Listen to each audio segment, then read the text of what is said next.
আমার দাদু মরে গেছে। শুয়ে বাচ্চা নকশা মারার জায়গা পাইছ নাকি? দাদু তো বলে সে কবে মরে গেছে, এখনো বলে কান্না মারাচ্ছ। আমার দাদু বলে খুব ভালো ছিল জানিস। আচ্ছা আচ্ছা ঠিক আছে, কান্না করিস না।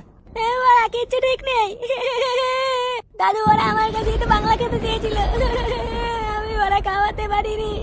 ধুর ভোদা, বাড়াতে অনুভবে কান্নাকাটি করছিস, তোর কান্নাকাটি শুনে তো দাদু চলে না আসে।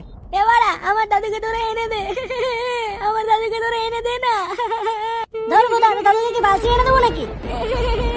দাদু তুমি কোথায় দাদু? তোমাকে ছাড়া আমি খুব কষ্টে আছি দাদু।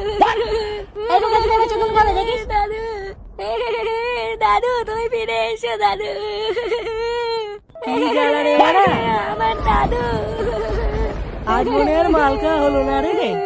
কি রে ফুটো, বাড়া কেমন একটা শব্দ হলো না? আরে আমিও পেয়েছি, এই বোকাটা ফুটো বলে ব্যবস্থা করেছে। কিসের আজ বাড়া? এবারে আমার না কেমন যেন একটা লাগছে বুঝলি। ও বলটু দা, আমাকে বাড়ি নিয়ে এসো না, আমি থাকবো না এখানে। কেন বাড়া থাকবো না কেন? এখানে কি ভূত চলে আসছে নাকি ভূতা? শুনে বাচ্চাগুলো মাল খেতে সব বালচাল নাটক চুদাচ্ছে, বালগুলো সব নাটক চুদানোর জায়গা পায় না। বল্টু একটু মাল দেখাই।